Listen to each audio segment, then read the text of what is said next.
Hello and welcome. Well, this is part two of this massive speaker build. It's going to be some big speakers. Made these corner brackets. In the past, I've used these little things here. They sit on the edge of the plywood and you wrap the band clamps around them. They would sit right here. But they didn't hold the speaker or the box in place while you were running the bands around it. And I'd get everything glued up and then it would just fall over. So I needed something to hold it up while I was clamping it. So I made these things. And I got one mistake though. This recess right here, this rabbet, is for the back of the speaker box, and I want to be able to drop the speaker or drop the back in there. Of course, it'll be bigger than this to square up the box.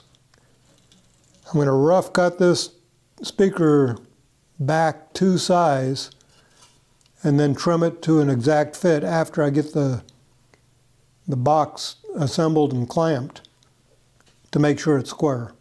But the way I made these corner brackets, the full-size back, this is going to obstruct being able to get that in there. So I think what I'm going to do is cut some little pieces of angle iron and screw it to the back of this right here and then just cut this off. I don't know if that makes any sense, but it will when I get there. So that's what I'm going to do now.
Well, I think that's actually going to work pretty good.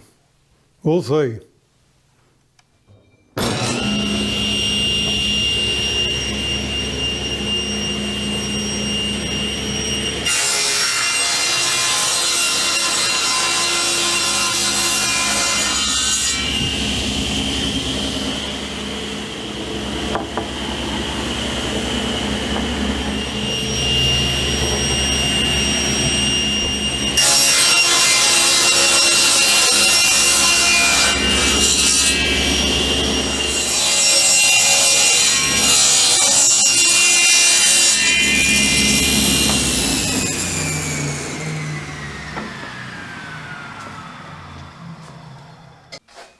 Okay, here's some of what I had for clamping things in the past.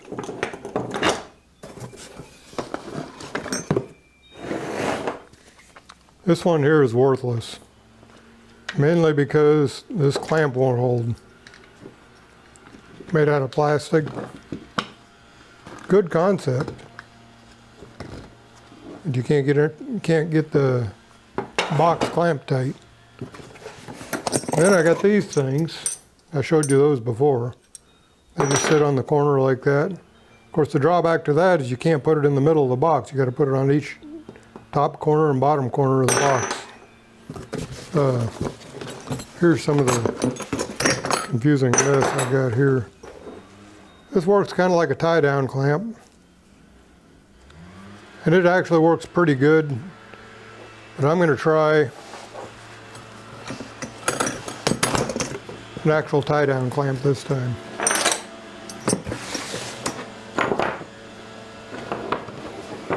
I'm sure many of you have seen these. Of course, if you were trying to do a small box, this little, I guess you'd call it a pigtail with a hook on it, would end up being an issue. But it'll work good for this one, I hope. Okay, let's do this. A little bit apprehensive. We'll see how it goes.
Well, this is working, but it's kind of a pain to get the corners exactly right.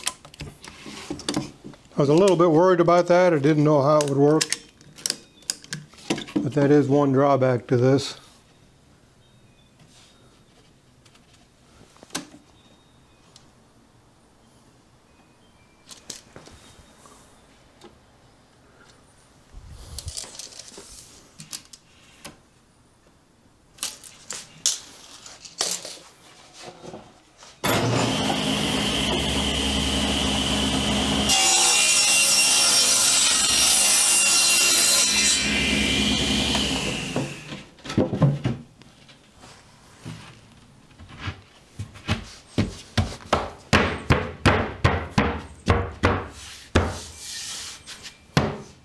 Perfect. I was a little concerned about getting these corners exactly to match up. They can be a little bit off, about the thickness of the veneer, and that's it. And I think they're probably okay. I think I'll tip it up to the other way and look at the other corners too. Well, I'm not sure this is the best way to do it or not.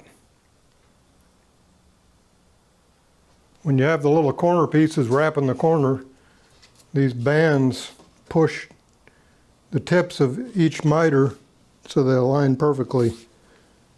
And this is a little bit off.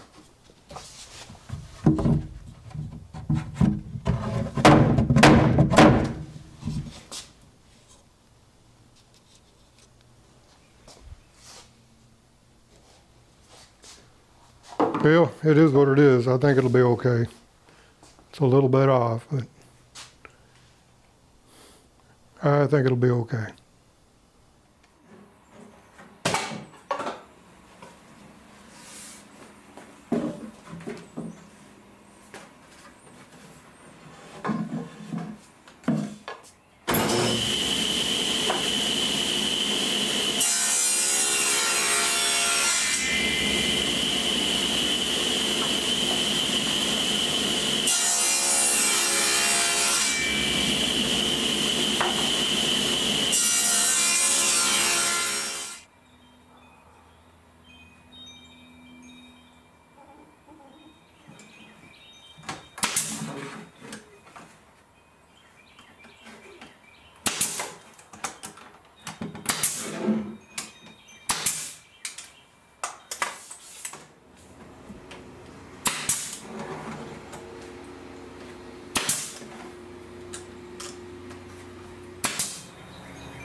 Well, there they are. Pretty good size. I think they came out pretty good. Got some slight discrepancy on the corners, but that'll sand off. The corner clamps I made turned out okay. I don't know if I'd do that again in the future. One of the viewers suggested using cardboard corners like they use for packaging skids of product. They put shrink wrap around the loads. And I think that would work good. I just didn't have any of those cardboard corners to use. Anyway, next step is to make a place for the crossovers. What I'm going to do here is cut a fairly sizable opening here, maybe 5 by 10. And then on the inside I'm going to screw a piece of plywood, probably 1/2 inch, and mount speaker terminals into that piece of plywood. That way the speaker terminals will be recessed. This is a typical way to do it, and it works good, but I want to do it a little different on this one. I want to make a speaker terminal for the mid-range horn and a speaker terminal for the woofer. And the reason I want to do that, in the future I may want to bi-amp. That's use a separate amplifier for the tweeter or for the horn and one for the woofer. I don't think I'll ever do that, but I'll have that option. And I also want to mount a volume control for the mid-range because it's considerably more efficient than the woofer. So you have to be able to turn it down. Typically they use one of these. It's called an L-pad. It keeps a constant load on the amplifier but turns the mid-range down. If you don't use an L-pad, if you use just a variable resistor like a volume control, it changes the load on the amplifier. So this is probably the typical way to do it, but I'm going to take a different route on this box, and I'll throw a picture of it up on the screen here.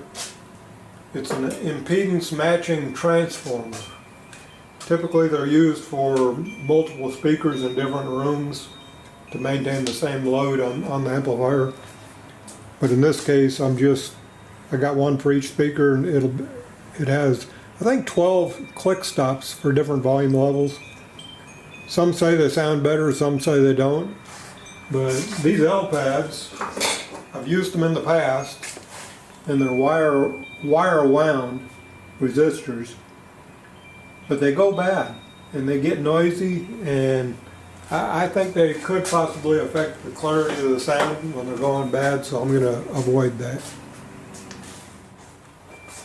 This matching transformer is meant to screw into a typical outlet box to mount on the wall in a house. So I'm going to create a box that fits inside the speaker box behind the crossover board. This will be not the crossover board, but the terminal board. And this will be mounted in that, and right now I got to build like a sealed box behind it.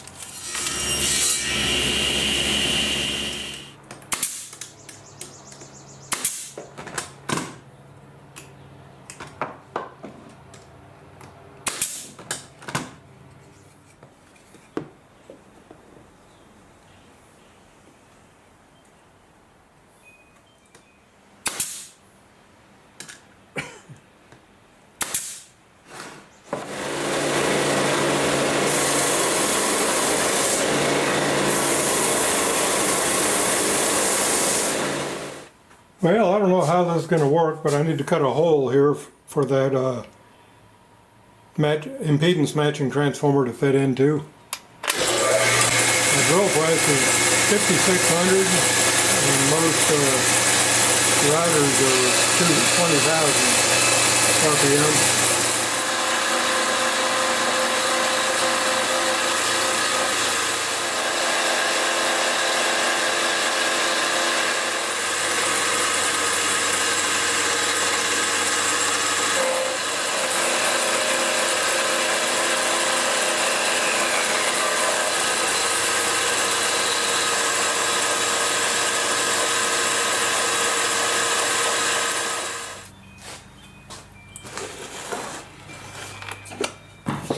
that'll mount on the back of that.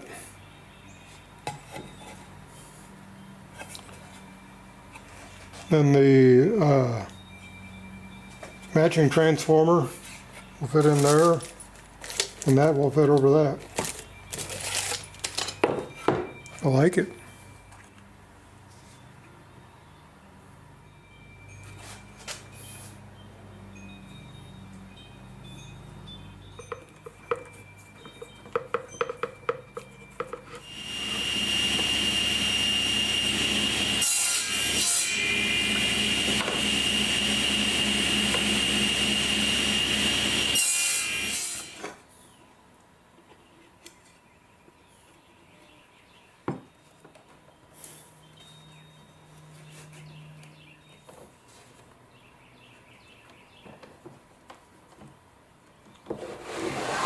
This is going to be a router template to cut the hole in the back of the box. I'll drop the router in here, and the base will go inside here. And if I did my math right, the hole will be the right size.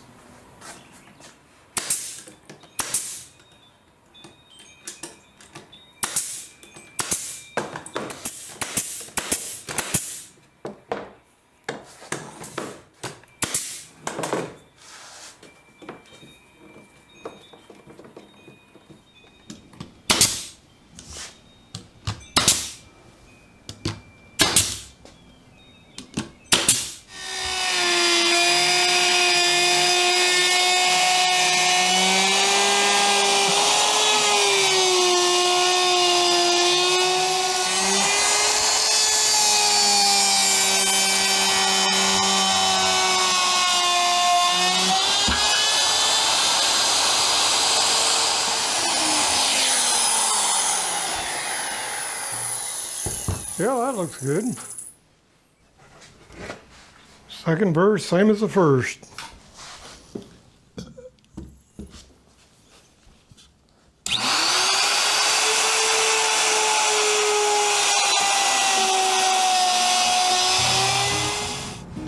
Well, I think that wraps it up for today. I was hoping to get more done, but we'll make some big headway next week. Hopefully we'll try them, but we still got to finish them and install all the components. Got a ways to go yet. May end up being a 4-part video. That turned out right. I like that. Anyway, thanks for joining me. Be sure and subscribe and ring that bell.